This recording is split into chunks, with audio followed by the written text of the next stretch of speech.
Hello,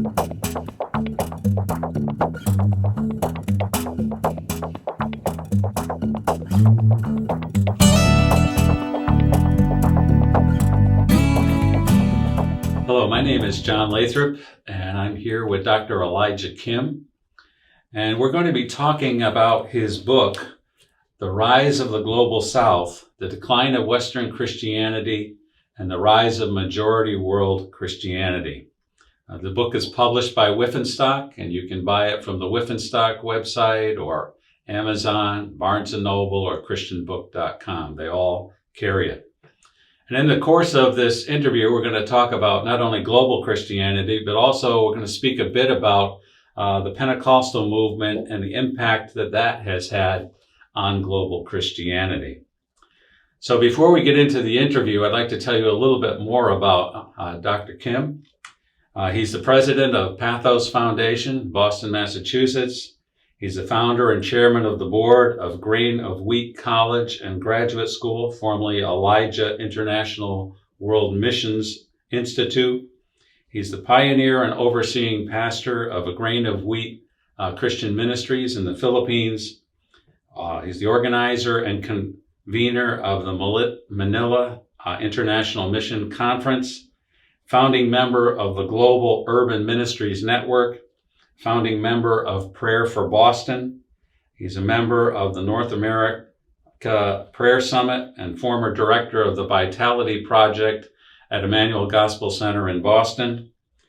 Designer team member, City Impact Roundtable, Mission America Coalition, and he holds a PhD in theology from the University of Birmingham in England. And as we begin, I'd like to thank you for taking time out of your busy schedule to do this interview this evening. Thank you. That's my privilege, John. Thank you. As we begin, I think it might be helpful for some viewers to know what you mean by the terms Global South and Majority World. So if you could kind of briefly tell us what those designations refer to, would be helpful. Yes, so that's a really good question. The whole world is divided into three worlds according to United Nations in 1950s, the first world, second world, and third world, right after the Second World War. Meaning the Western European country in North America belongs to the first world. And the communist bloc belongs to the second world. And then, except the first and second world, the third world. So I tended to use the third world Christianity before, because right after the Second World War, the Africa, Latin America, a lot of the Asian countries belong to that. But however, there was kind of shifting among some countries like in Japan and Korea, Singapore, Hong Kong. Some cases also, in the different part of the European nations, divided into two worlds, rather than the first and second and third worlds. That means global West. The major engine is the United States and European power in the West. At the same time, non-Western world, Western European and North America is called non-West, otherwise global East, or sometimes, the North America, Europe belong to North. So global North, vice versa, global South. Mm-hmm. But however, I think in 2000, the United Nations recommended not to use the first world and third world. Global South, global North is very popular though, but more accurate terminology would be the majority world. Mm-hmm. It's because the country we belonged to before, the global South and East, growing so much, like Korea and China and some countries like in Japan. So therefore, the terminology for that, the hemisphere would be the majority world, mm-hmm. because Western Christendom, North America, still belong to global North, but the rest of the world is not the words that use the prejudice, but as they are the one more contributing in terms of the demographic data. At the same time, the global domestic product power. So in the sense, I think the Christianity in the world indebted well by the growth of the number of the majority world, where we can see global south at the same time global east. So it's a global south and global east. It's two words, but the majority world can combine both. Okay. So that's why I said the global majority as the majority Christian world. Okay. Now, in your book, you say that the center of Christianity has moved from the West to the non-West. What factors have contributed to the decline of Christianity in the West, specifically in Europe and the United States? It's not easy to say that the Western Christendom, including the European nations in the Western parts, mostly France and Germany, Italy, Spain, the British Isles, and the Northern European country, declining not in 10 years, but overall, according to demographic data and also social religious survey at the same time, the church history, it took 150 years when you see grandeur, the major scale of the declining in the Western Christendom. And America probably 120 years so, North America, it's declining. So in the sense, so many people like social religious scholar, demographic data surveyors, and at the same time, the so-called religious philosopher, looking for the clue and the reasonings of the declining in the Western Christendoms in Europe and in North America. So I think the three words can be defined. The first one is secularization. The secularization meaning wherein the European nation actually growing in the Christianity in the means of the so-called the feudalism. Another one is the rural agriculture center society, where the families and church and the people were living in together in parochial society, everyone knows. But when urbanization took place in the middle of the actually early 19th century, some so to say the late 1700s, the rural society was dismantling because a great number of people came into the urban area like London, Paris, and Berlin, where there is no any kind of the primitive relationship can be maintained between the parochial Christian life, the parishioner, and the priest can intermingle together. But in the urban area, there's no more. So the people depart the faith. So that's number one, the urbanization. Number two, we say that the industrial revolution, where the mass production is started and people live in the different areas more than 1,000 years in European people, and also here in the United States, and the people still living in a very so-called relational society, but where the industrial revolution brought, the kind of the manufacturing people. At the same time, more likely profit earning endeavor rather than the relations. So this is so-called industrialization, the second factor. But the third one is more important than the rest because the rationalization. I think that when we read the Bible, there are a lot of the story of the supernatural. Jesus walked on the water. Jesus raised the dead. But when enlightenment, right before the Renaissance and after the Renaissance, enlightenment began. The people used the reasoning and the rationals. When people used that, they were not able to understand the supernatural story in the Bible, even incarnation, and some of the signs and wonders and miracles in their lives. So people deny kind of things in the Bible. This rationalism affected in theology, much like Richelian theology or the liberal theology in Germany, that they actually tended to delete the power of the divine works in the lives. So the Bible was not, based on their belief, but human became and human replaced. Human reasonings and rationals. So these three factors, the urbanization, industrializations, rationalizations, are called secularization, separated people from the rural parochial church life to the actually non-Christian life. This is the first time the European experience without God, without church, without Christianity. They still live and they can survive. So it took 100 years and 150 years in Europe, and at the same time in America, 100 years or 120 years.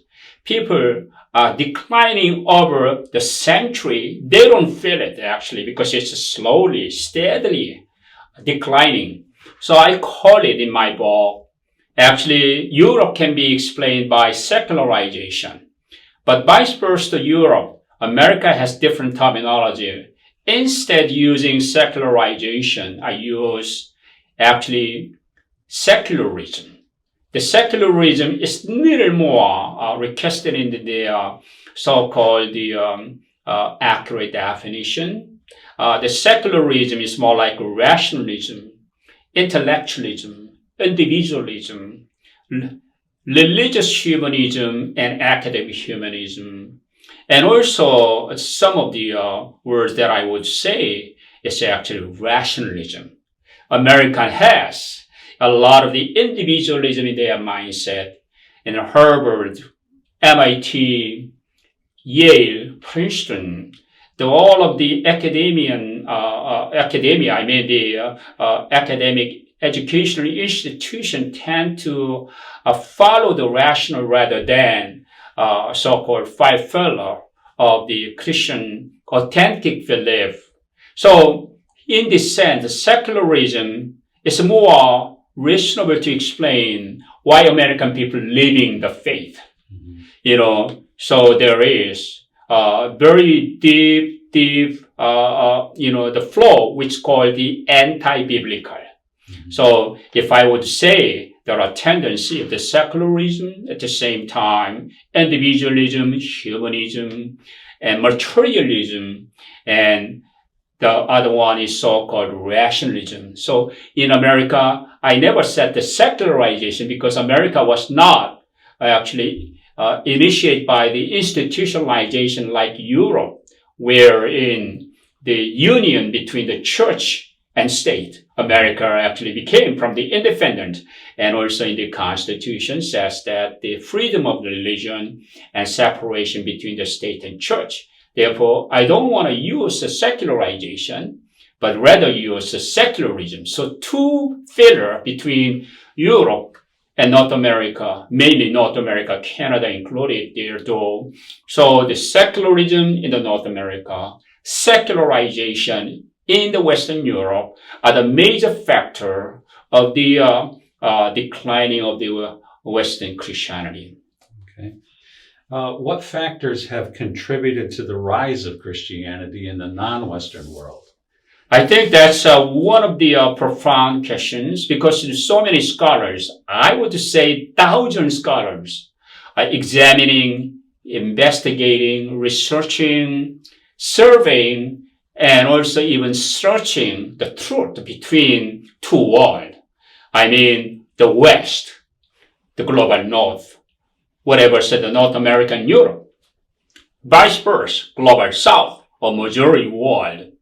And I think this is the very the phenomenological explanation that I could give is that one in comparison between 120 years ago when the new way of the Christianity started in many majority world, because the Christianity means the European, including American.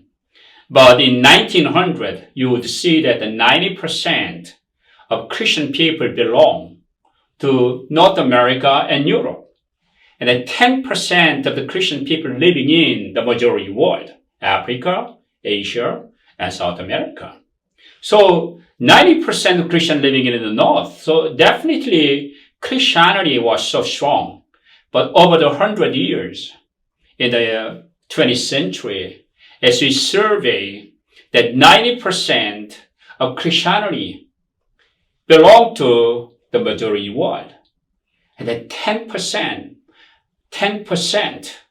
of the Christian people living in the West.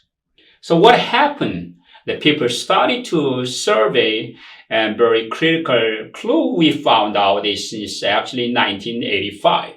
There is a turning point, a shifting point between the North and the South.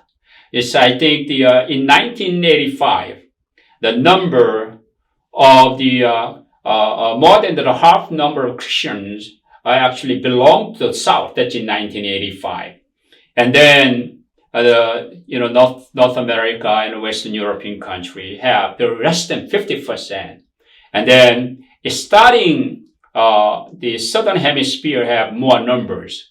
But in our survey, it's a very critical thing is that the majority world may not have a so-called majority Christian population in their respective countries. For instance, India, the Christianity is still minority. For instance, in the China, this is the fastest church growth in the 20th century in China. However, the Christianity in China is still the minority. So we would see that so many countries still have Christian people as minority. However, as you're looking at the continent, the phenomena are clear. Caribbean, Central America, and South America, we call Latin America, there was a shifting from the Catholic to the Protestants. So there is no big difference of the number of the Christian population, though, in Latin America, but there was a shifting between Catholic to Protestant. And also, the larger number of the believers actually converting from the animist or other religion in Africa. So Africa was, in the beginning of the 1900s, 4.5% Christian represent there. But nowadays, it's close to 50%. So the half the number, the sub-Saharan Africa belong to Christianity. But the tradition is diverse. The traditional denomination, Catholics and evangelicals and Pentecostals. So Africa, Latin America, and also some part of the Asian continents it's a phenomenal growing number of the Christians. So this is so-called, actually, it's a very growing number of the Christianity continuing to be the majority Christian world. But don't believe that still the many countries have so-called major representation of the Christian population. However, overall, on the one hand, the Western Christianity is declining though, but the number of the believers there is still growing. So this can be explained, like in 1900, the whole Christian population in the global represent 33%. Now, 2022, whole world, the Christian population represent 32%. There is a 1% decrease. So this means, there is no big difference of the Christian population by month number of the percentage. But as you're looking at in detail, Western Christianity is declining, and then the majority Christianity filling the gap where the losses actually happening in the world. Now, if you were to pick one or two reasons why Christianity has really caught on in the majority world, what would be two things that you would say factor into this tremendous increase that we hear about in the majority world? There are one or two things you can identify which kind of have fueled the fire of Christianity in these countries? You know what, Pastor John, you just pinpoint a very, important one for me. Because not for me, as I studied 1,000 books and travel over the 100 countries and looking at what are the factors, because, by data, we know the number of the Christianities like Nigeria, Kenya, South Africa, Zimbabwe, Mozambique, Chile, Argentina, Brazil, Guatemala, Honduras, number of Christians growing. This is only number. It's a very so-called external factor. But if you go into so-called internal factors, we need tools to understand. The one is a theological investigation. Second one is the social demographic investigation. Third one, I believe, religious philosophical investigation. So I think the different dimensions we have to look at. But I think, this is one of the factors we found, like in West Africa, East Africa, South Africa, then Southern Africa, not the South, including South Africa, and also overall Latin America. We found out one of the key points there is early 1900. It's mostly 1907, 1904 in India, 1905 in Northeast India, 1906 in Azusa, Los Angeles, 1907 in Pyongyang, Korea, 1909 Chile, 1907 in Argentina, 1908 in Brazil. The most of countries actually where a small beginning of the movements actually totally changed the tapestry of the global Christianity. This is so-called the classical Pentecostal movement. This is small seed. So then over 100 years, this small number of the classical Pentecostal movement changed the entire tapestry of the global Christianity. This is the very important factor. Second factor is, I think this is quite important for me. As I study on Ghana, Nigeria, Kenya, and then I think the like Ethiopia, Uganda, and there are a number of so-called indigenous revival movements. The Christianity means very Western. It's like if you are the recipients of the missionary from West. It's, for instance, Korean people. Most of the missionaries came from America. So the idea about missionary is American. It's a very few number of the British, few number of the Australian, New Zealanders, and Canadian, though most of the missionaries who came to Korea is American. So the imagery is the very American Christianity. This is true in many parts of the world, but some countries like in India, some countries like in Nigeria, it's a combination though. Because in the beginning, more like a European came. But however, great number of the American missionaries came in. So modern day, if you're looking at the Christianity there, a very blossoming, growing, you could see that where are the roots? It's the contributors of the American or European.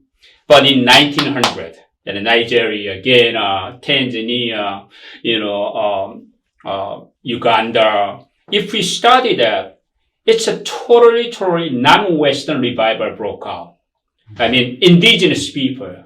So the local people starting praying, a revival broke out. So there is no missionary contribution. I think this is same thing in Indonesia. This is same thing in Malaysia. This is same thing in China.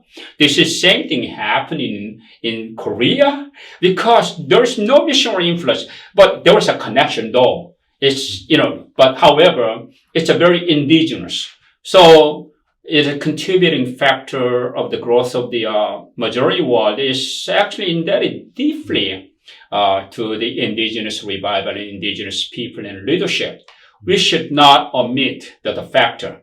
However, there is always strong influence of the American and European backup in many ways. Mm-hmm. Like indigenous leaders, when we study, and I think he was strongly influenced by the American mentor, otherwise the British missionaries.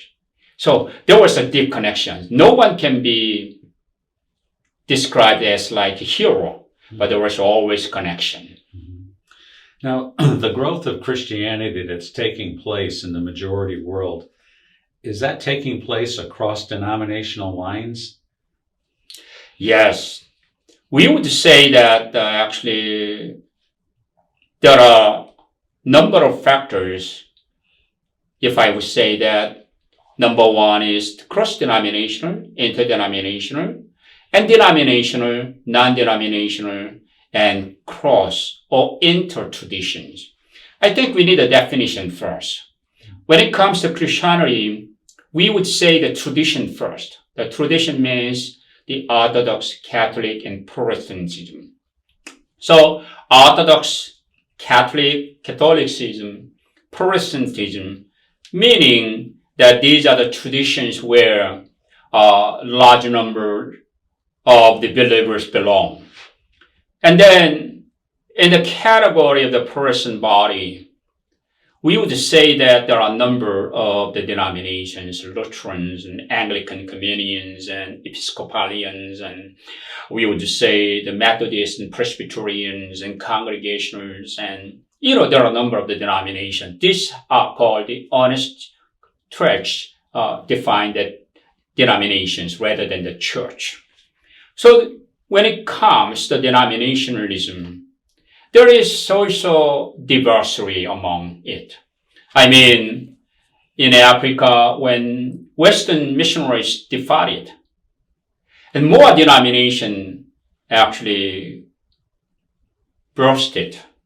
So to say, when one church started and become mega church, it became denomination. So nowadays, the statistics, the Center for the Study of the Global Christianity, says that at least we have the 45,000 denominations. We cannot say that the Anglican Communion, Lutheran, or Reform, or Presbyterian, the Methodist, and Baptist, and Assemblies of God. These are the major denominations in the world. But if you're looking at the churches in Sub-Saharan Africa and Latin America and in Asia, there are more number of denominations which started by the indigenous churches and independent churches, so-called independent indigenous churches. So there are number of the traditions, and there are also more numbers of denominations. And now we have much more numbers of the indigenous independent churches in the world. So we cannot say that this is interdenominational. But how do you have kind of larger concept? So the scholars define to that rather than the denominationalism, we use actually so-called grouping. The number one, so-called Protestantism. That's the number one grouping among the churches. Number two is evangelicals. The Protestant churches can be divided in three lines. The number one, the liberal churches. Number two, conservative. And whether belong to conservative or not, but we call it the conservative, most identified as evangelicals. And the third group is the Pentecostal charismatics. The Pentecostal charismatic group actually also overlapping between the evangelical, though. However, they identify themselves rather Pentecostals. The Pentecostal has three waves. The first, classical, charismatic, and nowadays, with the third wave, the more likely independent movements. So these are the groupings we say. So in 2022, as we see the number of the global Christian body, I think at least 240 million people belong to Orthodox. The Greek Orthodox, Russian Orthodox, Ukrainian Orthodox, and Romanian Orthodox, the Orthodox body. And the Catholic, we would say the Catholic is more or less 1.3 to 4. So if larger 1.4, but smaller 1.3 billion Catholic in the world. So the Protestants are actually identify the number of the 600 million. So 600 million Protestants, but there are liberals, there are Pentecostals and charismatics, there are a number of the evangelicals, there are a number of the liberal three bodies. However, when it comes to all these so-called the larger concept of the Pentecostal charismatic, outnumbers the number of the Protestants. The Protestants is 600 million, but Pentecostal charismatic nowadays in 2022, it's more than 700 million. So what does number come from? Because there are charismatics, renewals, there are church renewal movements among Catholics, there are church renewal movements among the Orthodox, like, Egyptian Coptics, Greek Orthodox.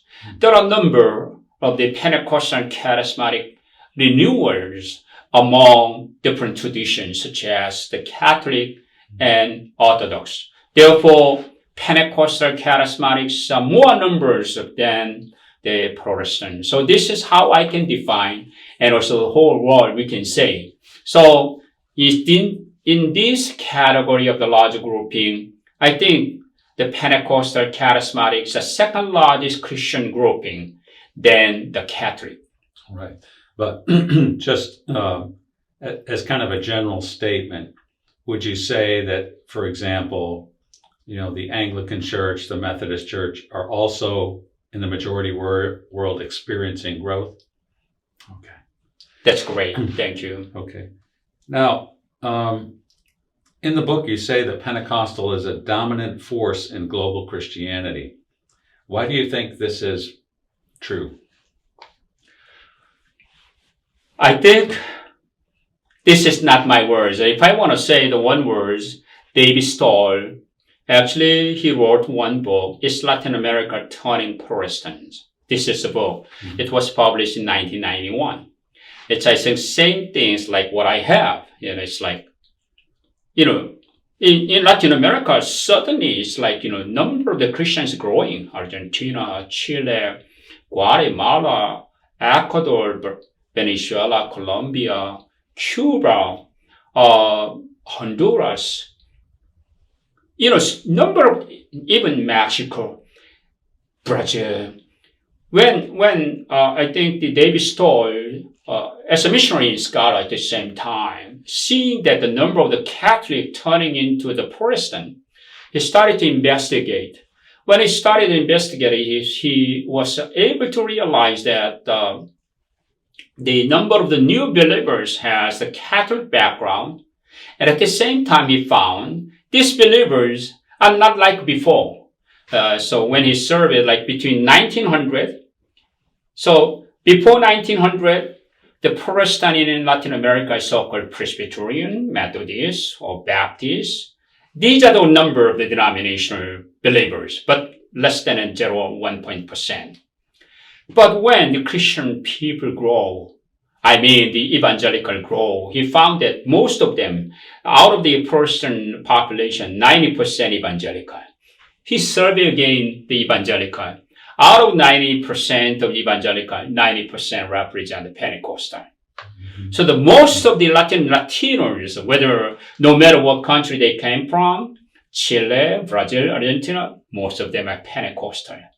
So he was able to give this first scholarly report in the world that Latin America turning into the Protestant can be turning into evangelical, turning also the Pentecostal and charismatic character. This is the same thing in sub-Saharan Africa. I think South Africa, Zimbabwe, Estuary, Mozambique, Kenya, Nigeria, Uganda, even Tanzania. There are a number of the Muslims there. The most of the country growing. And then like L.L. Anderson and so many scholars investigated. Same thing like in Latin America. It's like the largest church in Nigeria we call Nigerian church. That's the Anglican Communion. The largest church. Anglican Communion is a traditional denomination, non-Pentecostal, non-charismatic, non-evangelical though. It's a very traditional. But 90% of the Nigerian church, the Anglican Communion, belong to Pentecostal. This is the same thing in Zimbabwe. The Church of Zimbabwe is Anglican Communion. But in their characteristics, the Pentecostal, speaking tongue, and in the praise and worship is the very Pentecostal attire. And the way they pray is the very Pentecostal. The same thing is happening in South Korea. after the Pyongyang revival in 1907. The Korean churches, mostly half the number of the Protestants belong to Presbyterian. The Presbyterian means a very traditional denomination. But because of the revival, a lot of Presbyterian look like Pentecostal. We call Presbyterian, meaning the Presbyterian plus Pentecostal. Baptist-costal. So they say the Baptist, but in Western looking, this is the Baptist Pentecostal, so Baptist Costal. Methodist Church in America, UMC, very liberal. But in Korea, the Methodists are very evangelical Pentecostal in character.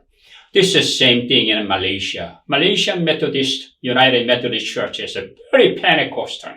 No one understands. Same thing in China. I think there are over 125 million Christians in China.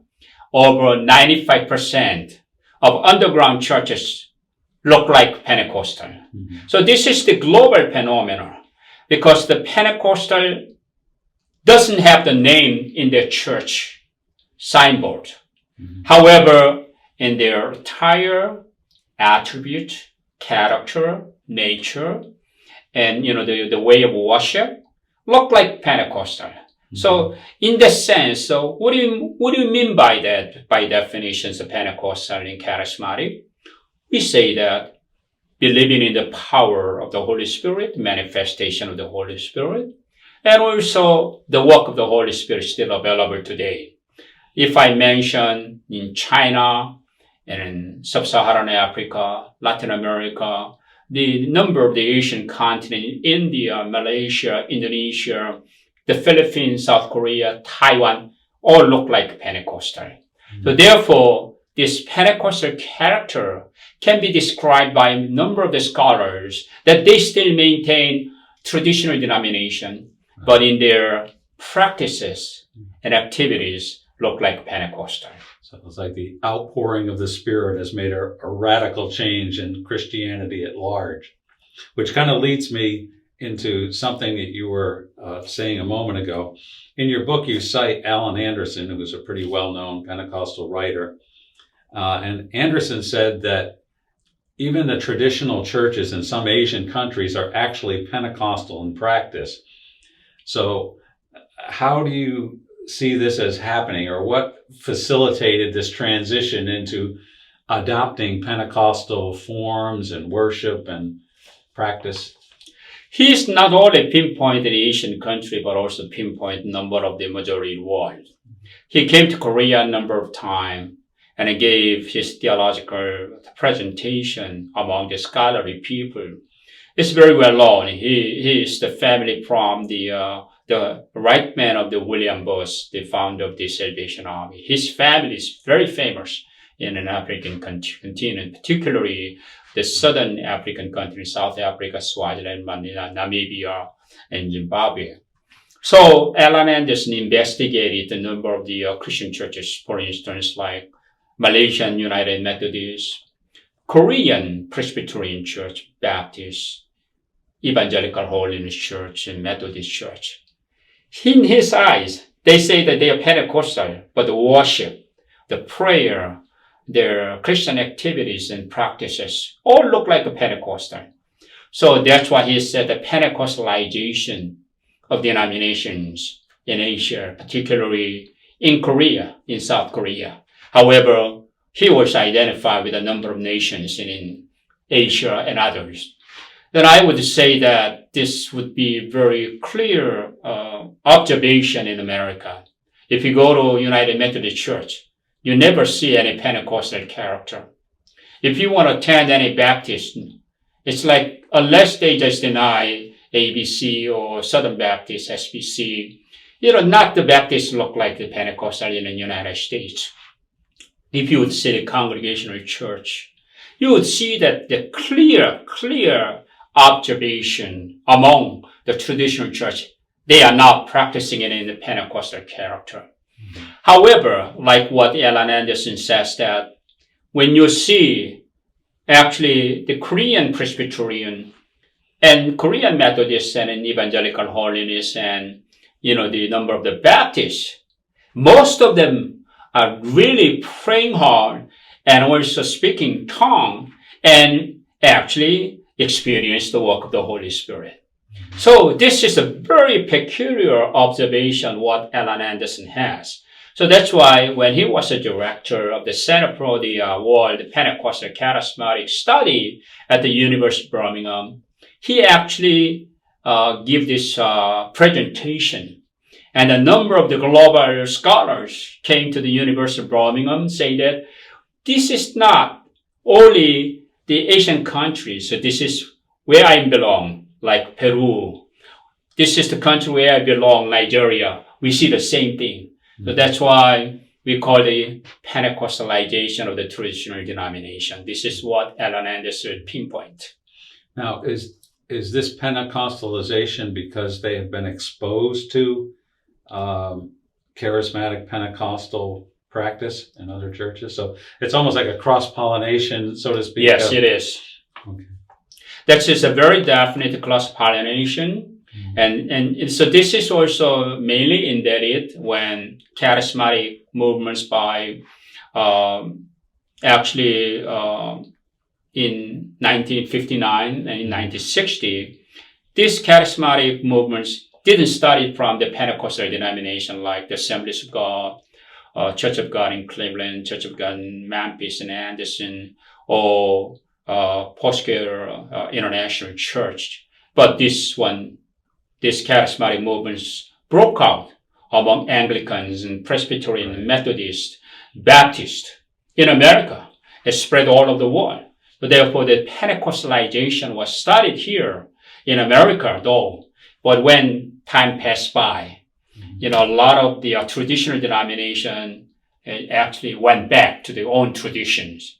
And some of the traditional denomination practicing, they separated from their own denomination, whether join to the Pentecostal denomination or become independent or indigenous church in the United States. It's just a little different in the United States.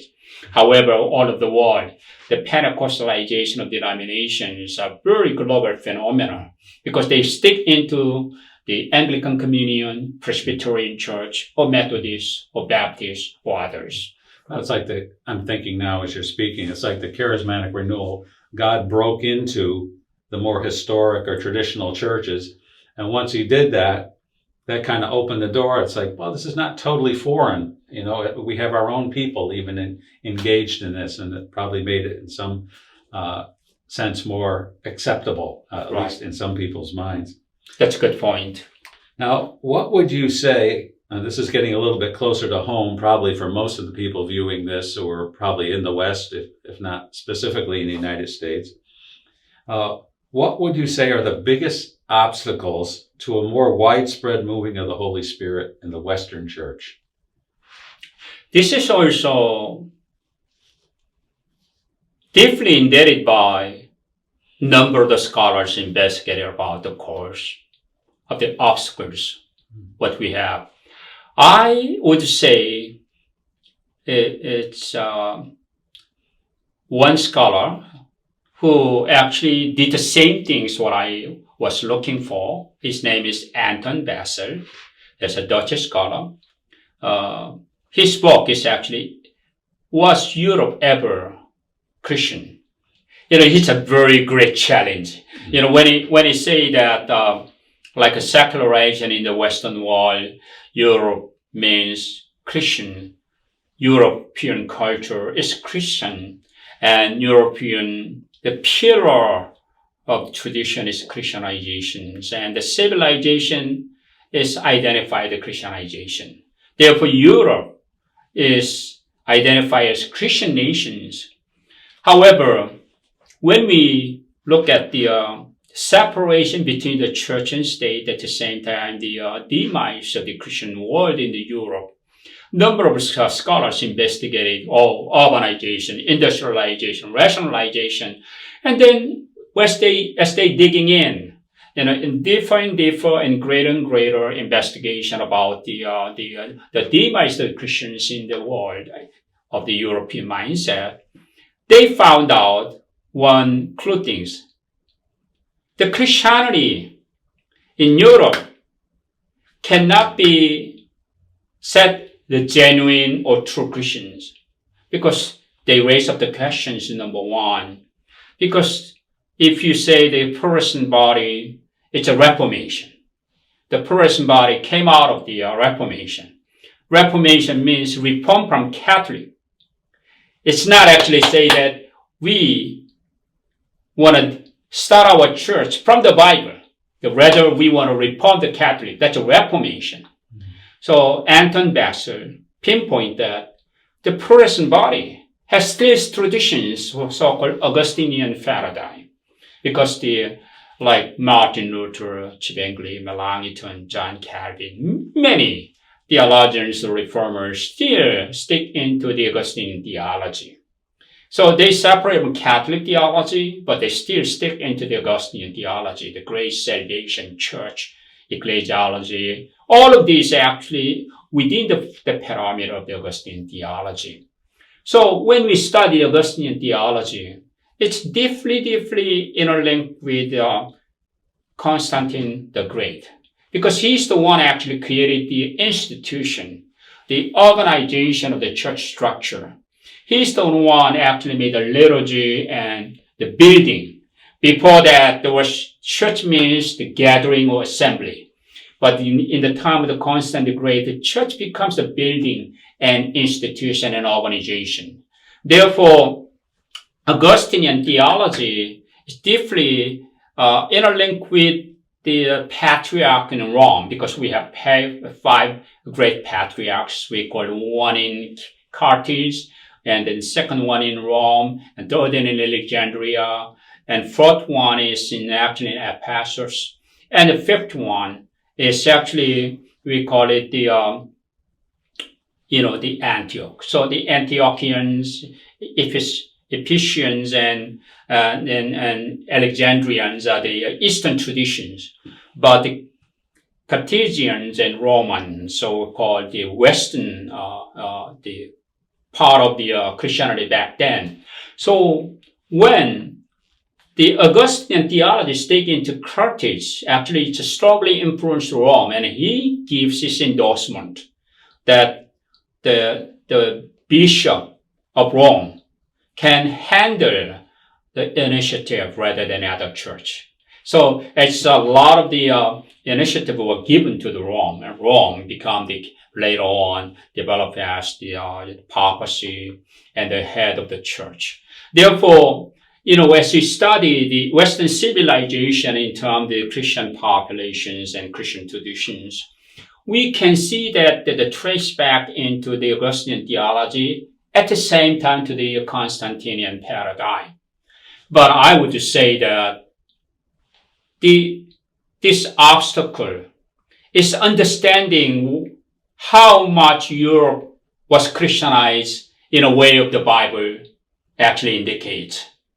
A lot of the European Christians, traditions and cultures indebted from Constantinian and Augustinian, but rather not tending to the early church or the New Testament church in the book of Acts. So I would say that European never thought about going back to the early church. The early church can be defined as a gathering center, not the building center. It's not organizational, it is a relational fellowship. It is not about liturgy, it is the way of the fellowship breaking bread.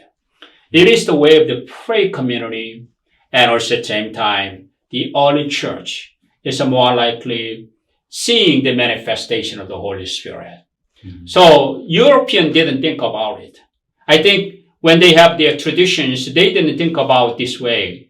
So Anton Besser says that Europe needs re-evangelization. Mm-hmm. Because you living in culture, you never be living in the Bible. You never practicing in the Bible. You never also realize the work of the Holy Spirit. Not only Anton Besser, so many scholars agree with that, because Europe needs gospel rather than return to the Christian culture or civilization. Better to them to have the New Testament church rather than the European civilization. Yeah, it sounds, as I listen to you, it sounds like there's an issue between like structure and organization versus relationship and Holy Spirit, that sometimes we get a misplaced emphasis and the church suffers for it. Now, we all know you have to have some form of order in order to have a church that functions, but how much, is a question of some debate, I guess, and it is probably a different answer in different traditions. What can the church in the majority world learn from the Western church? I think this is also very critical for us. I did both the empirical and academic survey. The empirical survey or empirical field, which I mean is actually relational, having many conversations between local indigenous leaders in the world. Number of the countries in Africa, number of the countries in Asian continents at the same time, Latin America. I realized that these leaders are totally different from the Americans and Western European.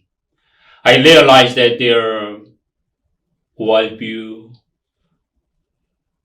way of life, behavior, practices are different from the Western European. I wouldn't say that this is a new breed, but however, Western people didn't realize that these are the one very indigenous character. Number two, I believe it's so many, the majority world Christian people neglected or ignorance about their backgrounds. They would say, for instance, like one in Kenya, there is a number of the believers actually practicing in Shabbat. That's the Saturday worship. And I had an interview with them. And then they say that we received revelation from God. We practice fasting in the wilderness, we do. And they say that there is no missionaries. But as I had an interview one by one, in their background, where they separate from the previous church, whether they separate from other churches. There was a missionary connection, there was a European connection, there was an American connection. There's no exception in Indonesian churches when it comes to independent churches. There's no exception in Malaysia, in China. Even three-step churches, we don't have any Western connection. But when you investigate deeply, there's a connection from Western missionaries. So I think, majority world Christianity, as I said, that they are not the majority in their respective country, right, but there are some countries, etc., mostly not. But we should not neglect learning from the Western Christianities. The traditions we have in the United States, the traditions we have in the European continents, then the lessons we learn from the failure, mistake, and also good things in the church history, and also world history. There are a number of things. And I think when I see the indigenous churches, they declare and proclaim that there is no Western influence in our denominations, but though I saw them, they needed a lot of corrections. They need a mentor because no one can live without the historical flow. They cannot separate in the universe. We have all connection in our spiritual genes, in our spiritual bloodlines. Therefore, we must be humble to learn from the Westerners because, there are a lot of committing mistakes. We cannot commit the mistake. Same thing if you learn. One instance, this would be very good. Korea is standing between global north and global south. Korea is standing the west and the non-west. Because most of Korean missionaries, most of Korean ministers study in the United States and Europe. I think no country like that. Korea is well advanced, developed, and, very wealthy. Churches, at least, including the evangelicals and Catholics, represent 36% of the population. Except the Philippines, this is the largest Christian population in Asia. Though China by 9%, the Philippines 11%, Malaysia 6%, Indonesia 9%. You think about Korea, outnumbered than any other country in Asia. However, the Korean Christians, standing between the West and the non-West, global North and global South, they have both. Korean Christians know so well about Western Christianity because they want to follow the European American way. But before, Korea belonged to third world. Korea before belonged to non-Western world. That's why Korean churches have both. So they can easily adapt in the non-Western world. At the same time, they can easily adapt from the Western world. And also mutually, interactively, they can also benefiting from both sides at the same time, influencing each other. So this is the one, if I say, Korean churches said that we want to send out missionary. Over 25 years, Korea became second largest missionary sending countries. And I know back in the day in 1970, in 1980, number of times I heard from my professors that the great failure, the mistakes of the Western missionaries.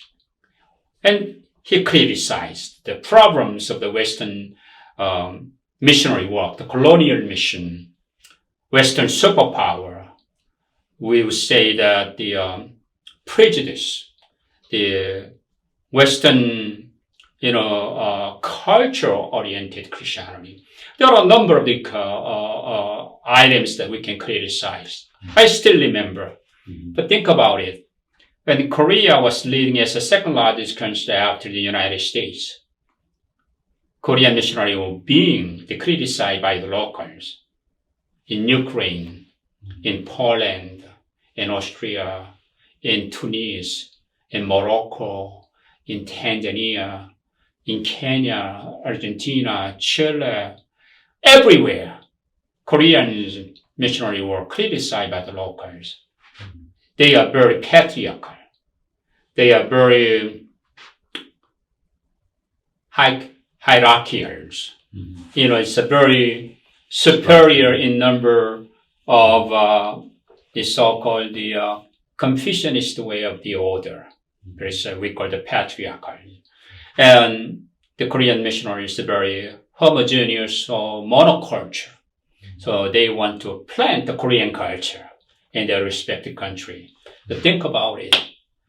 Korean people criticize Western missionary. Now they are being criticized by their local people.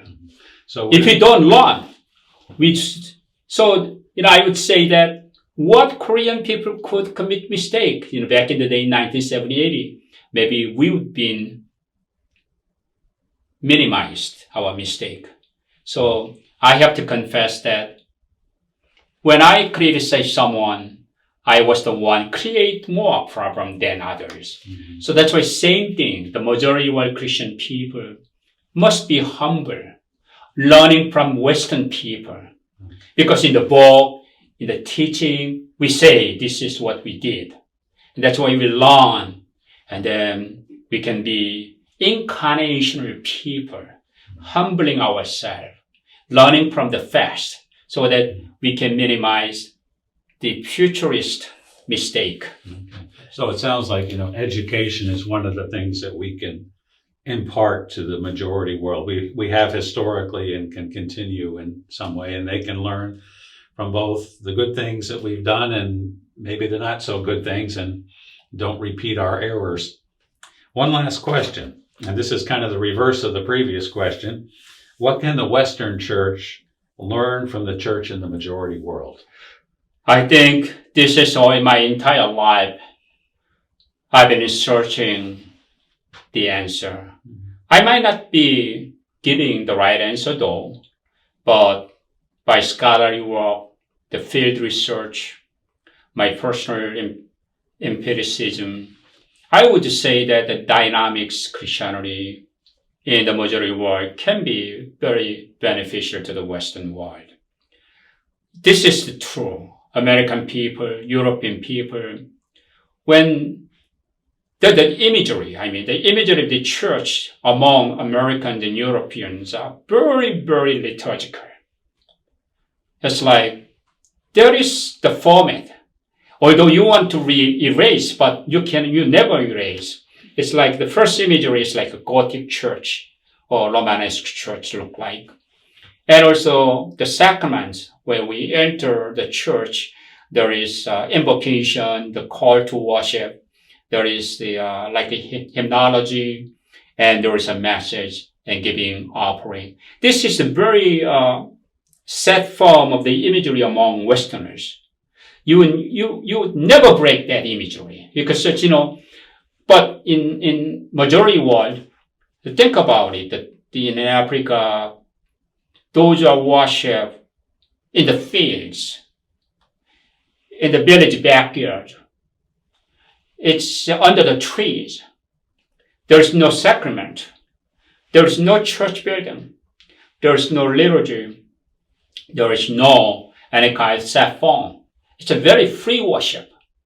And it's like the liturgy when it comes to a prayer. We use always a prayer book. And it's a number of the scholars always investigate secularization problem, the urbanization. It's actually separating the parochial people from the book of prayer. Because the imagery of the prayer is actually reading prayer book. But the majority Christian world never read the prayer book. They instantly pray. It's in here. From their hearts. So the majority people more concentrated in the spirit-filled, heartfelt, more likely emotional. But the Westerner is more likely brain-centered and logics and rationals, and more likely liturgical and more likely theological. So the vice versa, so no one can actually say that, oh, you have to learn from me. No. Majority world Christian people can learn from the West. At the same time, what you have given the question, the Western Christian people or Western world can learn the way the majority world Christian people live in the freedom of worship, dynamics of the manifestation of the Holy Spirit, the way they express how to adore God and honor God. So I think you have to unveil your eyes with a humility. It's like, oh, I'm white American, Caucasians, or I'm European. What can I learn from them? This will never give any opportunity to learn from their dynamics. So this is the very contradictory scenes in the European nations, like in Germany, Berlin, Munich, and I think the Strasbourg, and many major cities in Germany. The mega churches are not Germans, Nigerians, and the Africans and others. The same thing in the UK. All of the mega churches actually immigrant churches from the Caribbean islands and from North India, Sri Lankans and Pakistanis and Nigerians and Ghanaians and Kenyans. All of them, and actually if you see that the number of people, and I think that 30 years ago, the British people didn't open their hearts. Nowadays they open up.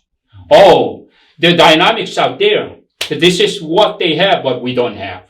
So they started to open up the way that they learn from the dynamics. So this is so-called intercultural, multicultural church. So before, we never allow, non-white people to preach. But nowadays, Africans and Latinos and Asians can preach and share. We learn from them. So this is a very mutual thing. However, these are dynamic elements that we can learn from. Number two, Christians can be expressed in different ways. If we have the European culture, European can express in European cultural way. If we have the American culture, the Christianity can be expressed in the American way. If we do respect this, we have to respect Christianity can be expressed in Filipino way, at the same time Chilean way, Brazilian way, Chinese way, Nigerian way, or any respective country, Persian way. So we have to respect their own culture. I think we need to have the mutual respect for one another. Amen. Well, thank you for taking time to talk with us tonight. And My pleasure. I think that we should rejoice in what God is doing in the majority world, and we should pray that God would do it in greater measure in the West.